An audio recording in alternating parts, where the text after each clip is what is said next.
Un país saqueado por la vieja política era el Ecuador hasta mediados de la primera década del 2000.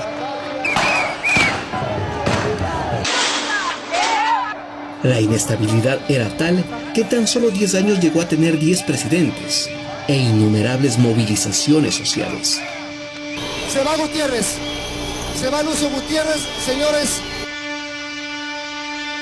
Eran más los ecuatorianos que se iban del país que los que regresaban.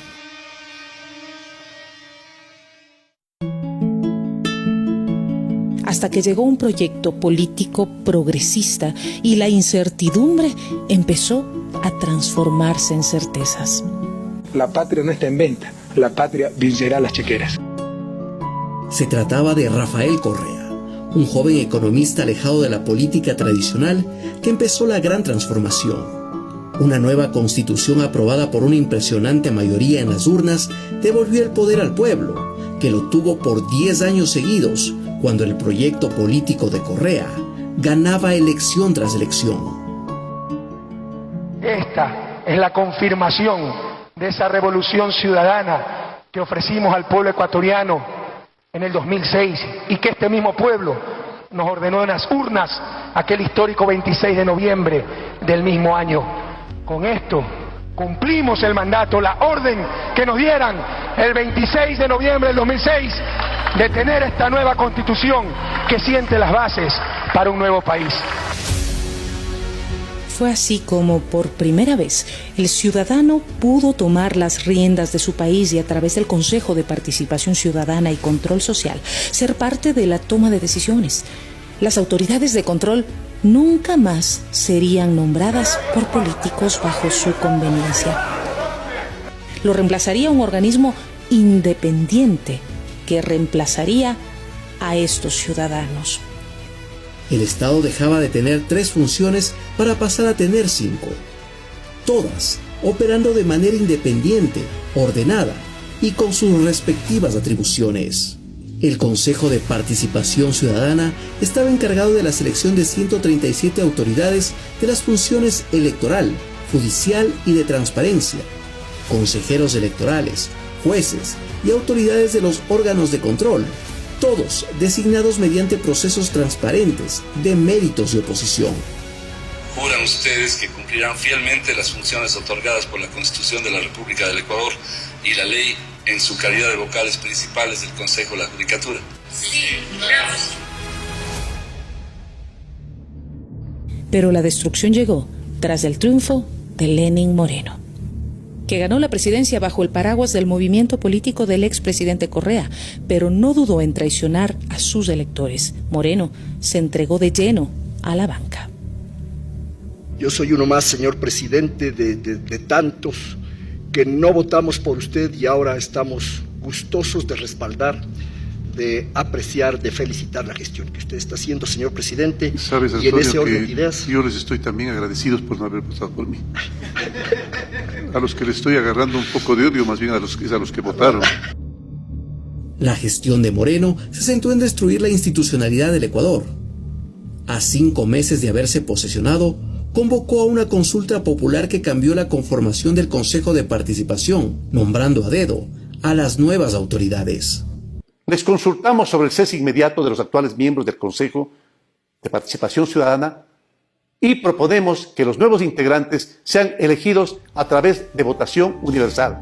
Los miembros del nuevo Consejo Transitorio, muy cercanos a Moreno, llegaron gracias a una cuestionada consulta popular que se realizó sin dictamen de la Corte Constitucional, tal como hasta hoy lo exige la ley. Fue y es por la reestructuración institucional del Estado. El presidente del Consejo Transitorio aseguraba estar por encima de la Constitución y llegó a tener un poder ilimitado. En el caso de que hubiera algún conflicto entre nuestras decisiones y la Constitución, ha de prevalecer la norma creada por nosotros para cumplir nuestras tareas. Basados en este criterio, todo en el Consejo Transitorio se hizo a conveniencia. En esta sala se evaluó a quienes no tenían la competencia de hacerlo, como a los jueces y juezas de la Corte Constitucional, mientras que a quienes sí debía designar, prefirió ignorarlos. Fue el caso de la Contraloría, donde no se topó a Pablo Celi. pese a que se había arrogado funciones. No me diga la mía ese tipo de tonterías. No me puede.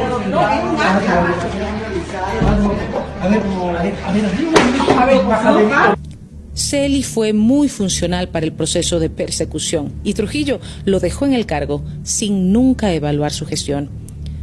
A quienes no los podían utilizar para su persecución eran tratados como enemigos. El presidente del Consejo de la Judicatura, Gustavo Yalc, un respetable doctor en Derecho, fue amenazado públicamente por Trujillo. No me obligue a usar la fuerza pública para reducirle al sitio que le corresponde. El proceso de evaluación no ofrecía ninguna garantía para las autoridades que estaban en funciones. Yalc y toda su caterva de cómplices de la violación permanente de los derechos humanos no nos va a detener. La Fiscalía General era el objetivo primordial. Para completar la obra se necesitaba una persona utilitaria que canalice la persecución en el ámbito penal. La elegida fue Diana Salazar, que en realidad fue la menor puntuada en el concurso de méritos. El consejero Javier Zavala Egas lo denunció meses después.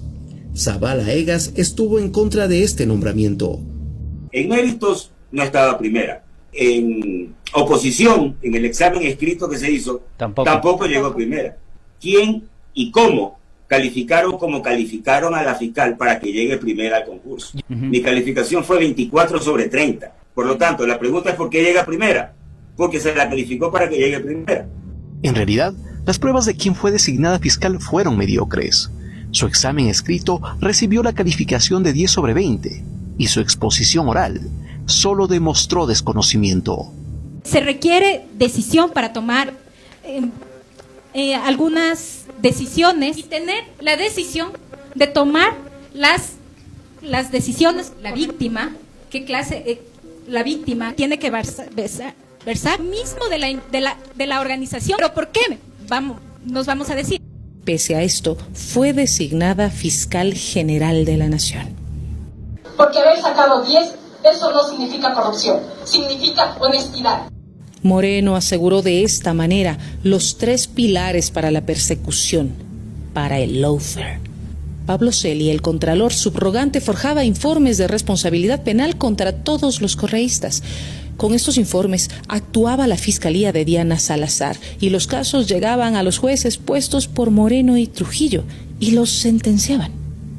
Tradicionalmente, los fiscales tienen temor y miedo de solicitar prisiones preventivas. Entonces, debe ser aplicada en todos los casos. Llenaron el círculo y empezaron la persecución. Acusaron y sentenciaron por asociación ilícita al ex vicepresidente Jorge Glass, sin una sola prueba, después de que Moreno le retirara de sus funciones porque el vicepresidente denunció el pacto con la vieja partidocracia. Me han quitado las funciones por pedido de Guillermo Lasso, por pedido de los grandes empresarios. Comprendieron con claridad que no iban a contar conmigo para el regreso del viejo país, para el país del tongo, del reparto, de las componendas. Se inventaron el caso Balda, un supuesto secuestro en el exterior de una persona que huyó a Colombia evadiendo la justicia, y ahí salió la primera orden de prisión contra el expresidente Correa.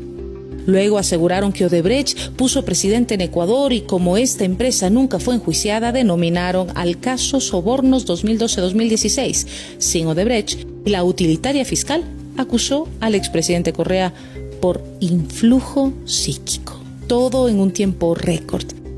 En plena pandemia, se cumplieron a la carrera todas las instancias judiciales, un día antes de terminarse las inscripciones a las elecciones presidenciales, y de esta manera se aseguraron que el expresidente Correa no pueda participar como candidato. Sentenciado como instigadores tanto al señor Rafael Correa Delgado como al ciudadano Jorge Glass, que ellos, a través de su influencia, irradiaron para que sus ministros, secretarios de Estado y asesores cometan los delitos. De esta manera, Moreno y Trujillo cristalizaron su propia venganza contra la Revolución Ciudadana y se encargaron de que nadie pueda rever sus decisiones a través de una sentencia de la Corte Constitucional, cuyos miembros fueron designados por ellos mismos. Haré todo lo posible porque este hombre vaya a donde debe estar, en la cárcel. ¿Qué diremos? Que vayan a la cárcel desde el jefe de Estado y de todos los funcionarios que le acompañaron. Por eso fue que para llevar adelante enjuiciamientos penales a funcionarios del expresidente Rafael Correa, cambiaron al 70% de los jueces. Prohibición de salida del país a todos los funcionarios, ministros, secretarios de Estado y viceministros que participaron en régimen del gobierno de Rafael Correa.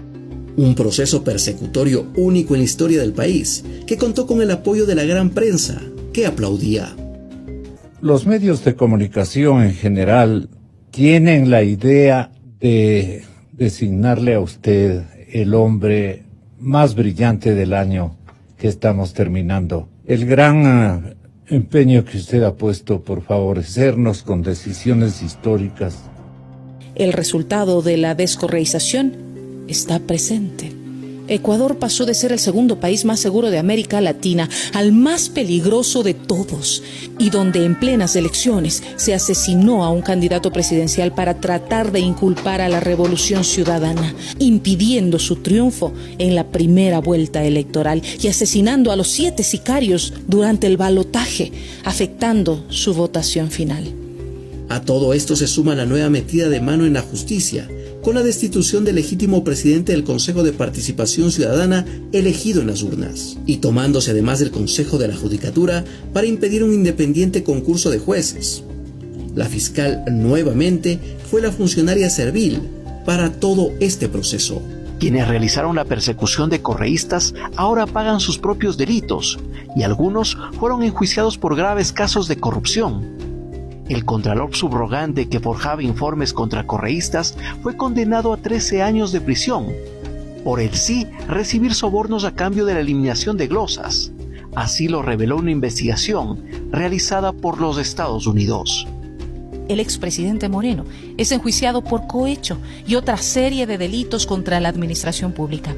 La Fiscalía ya no lo pudo sostener más y lo acusó 5 años después de haber contado con todas las pruebas, la ruta del dinero y hasta la cuenta donde se depositaron los sobornos.